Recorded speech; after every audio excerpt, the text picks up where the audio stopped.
UP में नगर निगम चुनाव की होड़ शुरू हो चुकी है और जैसे जैसे समय गुजर रहा है माहौल भी गर्म होता जा रहा है। प्रत्याशी भी अपनी अपनी तैयारियों में जुटे हुए हैं, अपनी जनता को अपने पक्ष में करने की तैयारी में लगे हुए हैं। तो इसी बीच हमारे साथ एक प्रत्याशी मौजूद हैं। आइए इनसे बात करते हैं। इनका नाम है मुन्ना जी। तो बात करते हैं और जानते हैं कि ये क्या कुछ करने वाले हैं आने वाले समय में। अगर इन्हें ये शायद पार्टी किस पार्टी से चुनाव लड़ने वाले हैं ये भी जानेंगे और ये जीतने के बाद क्या कुछ करेंगे या इनके वर्तमान में जो पार्षद रहे हैं उन्होंने क्या कुछ किया है, इन सारी चीज़ों को लेकर इनसे हम बात करेंगे। तो मुन्ना जी, सबसे पहले आपको खबर हिंदी में बहुत बहुत स्वागत है। धन्यवाद आपको। मैं मुन्ना लाल यादव, भारतीय जनता पार्टी का मंडल महामंत्री। मैं सर्वप्रथम चुनाव, इस नगर निगम चुनाव सर पे है, उसको देखते हुए इस समय मेरी पार्टी भारतीय जनता पार्टी में प्रत्याशियों का चयन का काम तेजी से चल रहा है। उसी क्रम में हम लोग भी आवेदन अपने प्रतिनिधियों को या अपने अध्यक्षों को दिया जा रहा है। उसमें अगर पार्टी भरोसा मेरे ऊपर करती है तो मैं चुनाव लड़ने के लिए तैयार हूं। अब प्रतिदिन अपने स्तर से जो पार्टी का निर्देश है कि आप क्षेत्र में काम करते रहें, उसके तहत मैं क्षेत्र में प्रतिदिन जनसंपर्क अभियान चला रखा हूं। सर, आप पार्टी में कब से जुड़े हैं और समाज सेवा में कब से हैं? मैं पार्टी में तो 1988 से जुड़ा हूं। अच्छा। रही समाज सेवा की बात तो इधर लगभग 10 सालों से मैं प्रति सीजन जाड़े के दिन में कंबल वितरण, अन्य किसी प्रयोजन पे खाद्य वितरण, किसी भी तरीके का छिड़काव का काम हुआ या किसी भी जन कल्याणकारी योजना का, कहीं से भी, केवल ये नहीं है कि मैं अपने वार्ड में ही काम करूं। मेरा प्राथमिकता होता है कि अगर मुझे कहीं से सूचना मिली, अगर उस काम में मैं सक्षम हूं तो अपना प्रयास होता है कि उस काम को जा करके जनता का जो सहयोग हो सकता है उतना भरपूर प्रयास करता हूं काम करने का। अच्छा सर, अभी जो वर्तमान में जो पार्षद रहे होंगे और उस किस तरह पर उन्होंने काम किया है, आपके नज़र में कुछ ऐसा है? वर्तमान पार्षद पूरे 5 साल में कोई एक कार्यों की उपलब्धि नहीं कर पाए। अब तक उन्होंने कोई 1 लाख रुपए का भी उनके नाम का कोई शिलापट नहीं लगा। रहा स्मार्ट सिटी का, अगर माननीय मोदी जी का वार्ड नहीं, संसदीय क्षेत्र नहीं होता तो मेरा वार्ड सबसे दुर्दशा के लिए बाध्य था।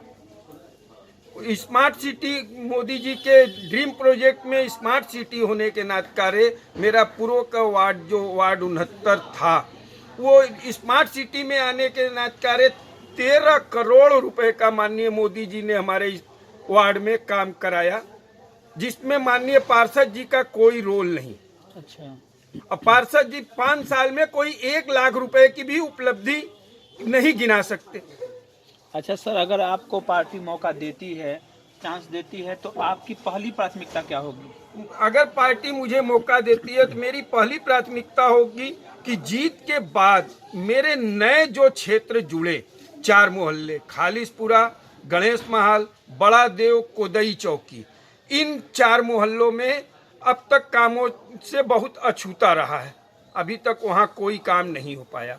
अगर पार्टी मुझे विश्वास करती है तो मैं विश्वास दिलाता हूं कि जीत के बाद सर्वप्रथम मेरा प्रयास होगा कि इन 4 मोहल्लों को प्राथमिकता के तौर पर अपने पूर्व के वार्ड की तरह वहां भी कार्यों को करा करके जनता को व्यवस्थित करा सकूं। अच्छा सर, ये चुनाव अगर मानिए पार्टी आपको अगर जो टिकट देती है तो आपके सामने कौन कौन से मुद्दे होंगे जो मतलब तकलीफदायक होगा, परेशान करने वाला होगा, लेकिन उसको करने का प्रयास करेंगे? बस हमारे यहाँ और कोई समस्या का वो नहीं है।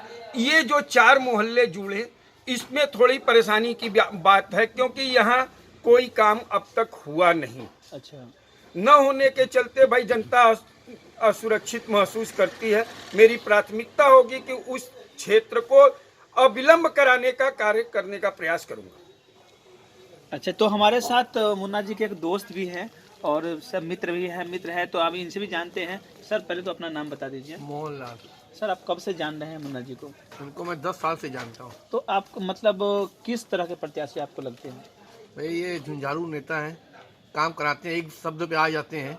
वार्ड में कोई भी सीवर प्रॉब्लम हो, पानी प्रॉब्लम हो, तुरंत एक फोन पे बिना सहयोग पद पर करते हुए, हैं। बिना बिना पद पे हुए सहयोग करने के लिए पहले आ जाते हैं। अगर इन्हें मौका मिलता है, पद पर आएंगे तो क्या लगता है आपको, कैसा काम होगा? तो और अच्छा काम होगा।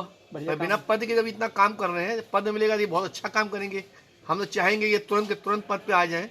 हम लोग के लिए तो बहुत खुशीमत बात है, अच्छी बात है। जनता तो बाद में सिलेक्ट करेगी, पहले तो पार्टी के लिए। तो आपको कितना विश्वास है कि पार्टी भरोसा जताएगी? हमको तो पूरा विश्वास है पार्टी पे भरोसा करेगी, क्योंकि अच्छा शुरू से काम। जुड़े हुए हैं उनसे, आज बहुत सालों से जुड़े हुए हैं और काम कर भी रहे हैं। अच्छा सर, अगर अगर अगर पार्टी टिकट देती है, अगर आप जीतते हैं, तो यहाँ जो काशी, तो आप जान रहे हैं कि काशी धार्मिक नगरी, यहाँ तो देश देश से, कोने कोने से जो लोग आते हैं, विदेश से भी लोग आते हैं। तो महिला सुरक्षा यहाँ पर कैसी व्यवस्था है और कैसी होनी चाहिए? महिला सुरक्षा के व्यवस्था के नाम पर माननीय मुख्यमंत्री महोदय ने नारी मिशन शक्ति चला रखा है। वो व्यवस्था हमारे यहाँ ठीक ठाक है। रहा थोड़ा बहुत प्रॉब्लम तो ये तो आम जनता का होता रहा, उसमें भी अगर कहीं आता है तो उसको भी हम लोग भरपूर प्रयास किया जाता है कि उसको भी हल करा सकूं। ऐसा न हो कि किसी महिला के साथ अभद्रता हो। ये बहुत गंदी बात है। अगर कहीं अभद्रता होता है तो उसका मैं पुरजोर विरोध करूँगा। चलिए, तो इस वक्त हम बीजेपी से, बीजेपी के जो ये सदस्य हैं, बीजेपी के कार्यकर्ता भी हैं और टिकट के इंतजार में हैं। तो ये लंबे समय से, शायद 1988 से जो है ये बीजेपी के साथ काम कर रहे हैं और उम्मीद है इन्हें कि इन्हें टिकट जो है मिलेगा। और अगर टिकट मिलता है तो जनता इनके समर्थन में, पक्ष में है और ये जरूर जीतेंगे। और जीतते हैं तो सबसे पहले कई सारे काम इन्होंने देखा है कि जो करने हैं, जिस पे काम होना है, और पहले से ही समाज से भी इनके दोस्त ने भी बताया है। तो इन सारे चीज़ों को ये करने वाले हैं। तो हमें भी पार्टी से अपील है कि इन्हें टिकट देने का प्रयास करें। संवाददाता जलज कुमार, खबर हिंदी।